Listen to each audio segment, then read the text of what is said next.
There's a new face in town, and you're looking at it. Not this.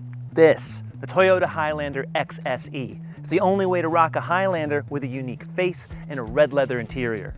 The Highlander is carryover for 2022, but that's not going to stop my review. This is a 7 or 8 passenger midsize SUV that keeps showing up as my Uber ride, and today I get to drive. At CarGurus, we haven't yet tested the XSE, and there's real mechanical changes underneath. It's not just cosmetic. So let's get warm up, stretch those muscles, because we are about to blast off. Woo! Yeah. No, this is the XSE. It's not the TRD. There's not actually any more power here than a normal Highlander. It's 295 horsepower, 263 pound-feet, the same 8-speed automatic transmission. But inside the XSE are some actual performance upgrades, and you can say performance and Highlander in the same sentence. And I will right now, because I will tell you some of the actual hardware upgrades. This is not just a cosmetic package, folks. It does some things.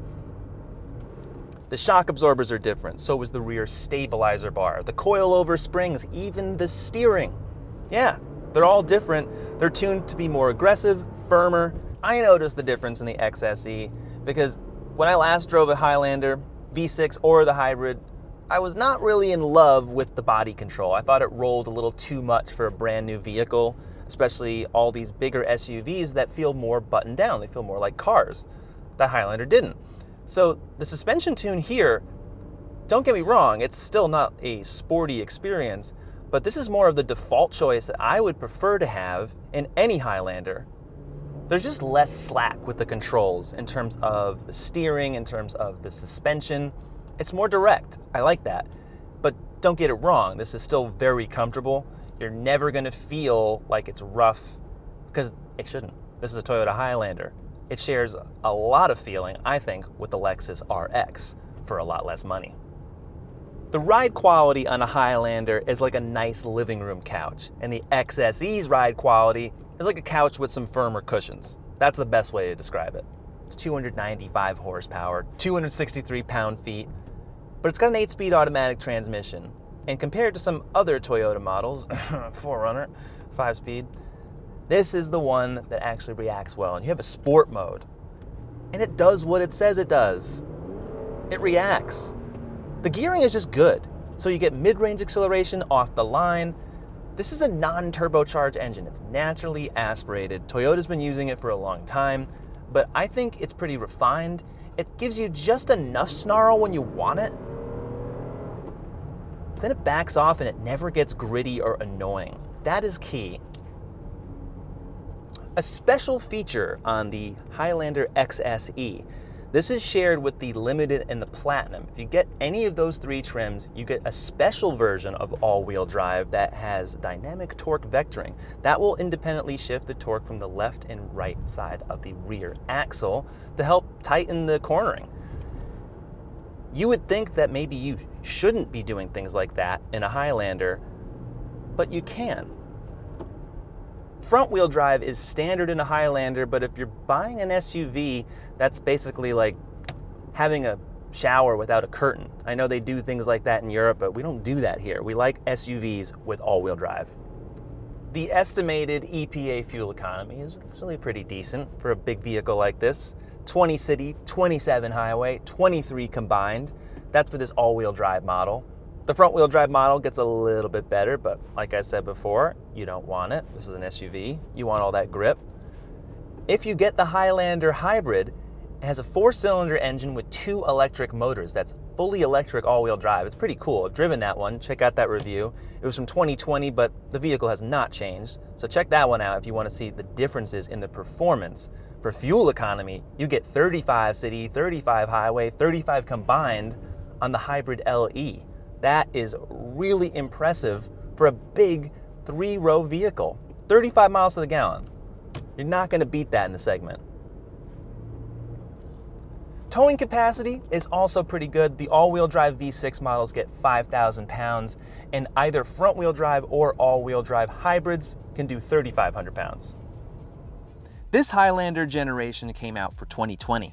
I still see Highlanders from 2001, the very first year they came out. Everyone buys this SUV because it's easy to like.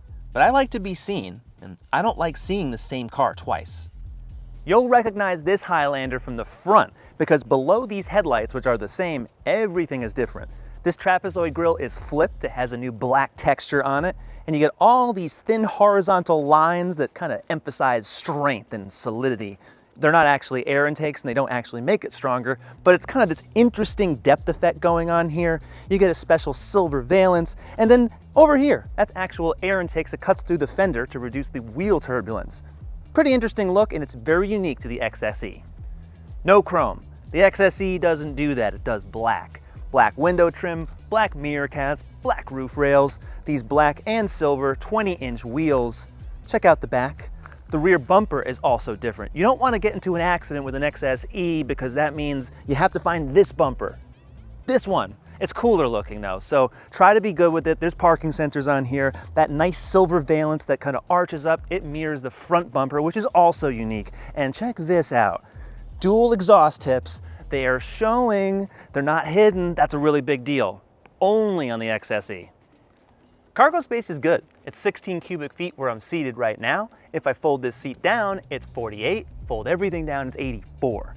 But the design is a little wonky because this just helps pull the thing up.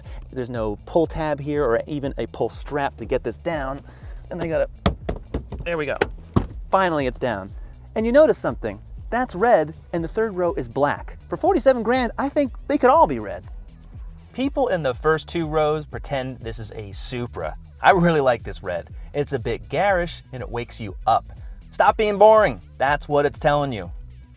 You can fit 7 or 8 people inside a Highlander, but I wouldn't recommend an adult sit in the third row. That's pretty cramped. You'll want a Tahoe or a Telluride for some real space. But in this second row with the captain's chairs, it feels really airy, very spacious. 3-zone climate is standard, but as fiery hot red as these seats are, you don't get heated seats. That's only available on the Platinum.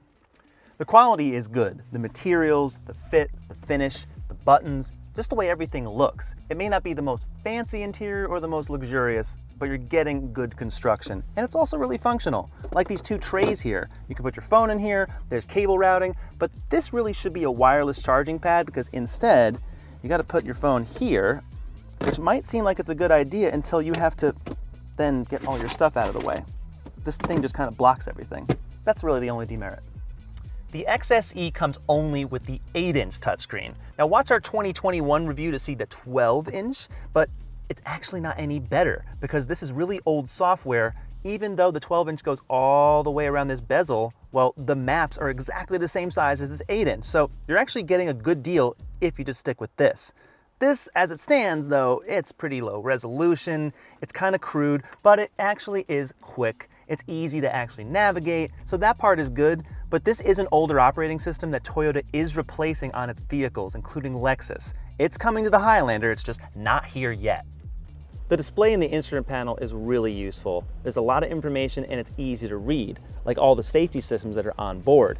Toyota Safety Sense is now at version 2.5 plus. That means you get auto braking with pedestrian detection, evasive steering assist, adaptive cruise, and lane centering that will work like a semi-automated system. It's pretty good. The Highlander starts at $35,405 for the base L, which is good enough but too basic to live with long term. The XLE or the XSE should be your start point. They're mid-grade and they can be fitted with more options like my car, which stickers for $47,363 with destination. For a couple grand more, you can be fully loaded in the Platinum. It's not cheap, and it's also not expensive. The Kia Telluride and Hyundai Palisade are the best buys in the 3-row class. You get more of a luxury feel for the same price. The Jeep Grand Cherokee L is even more upscale for a bit more money. But the Highlander is way nicer inside than the Ford Explorer, Chevy Traverse, Volkswagen Atlas, Subaru Ascent, or the Honda Pilot. It's right up there with the Nissan Pathfinder. Whatever you think about the design, the Highlander drives and feels like a Lexus. It's comfortable, it's quiet, it's got a ton of space. That is why you buy one of these. It's high quality and it's Toyota, so it's gonna last 250,000 miles, probably more. Now, the XSE, it does a significant job in upgrading some of the sport and the performance. Not by a ton, but by a smidge. And that's what I think the Highlander really needed. What do you guys think? Check Check out our other reviews at CarGurus.com, subscribe to the CarGurus YouTube channel, and keep watching because you know where to look for new videos every week. We'll see you next time.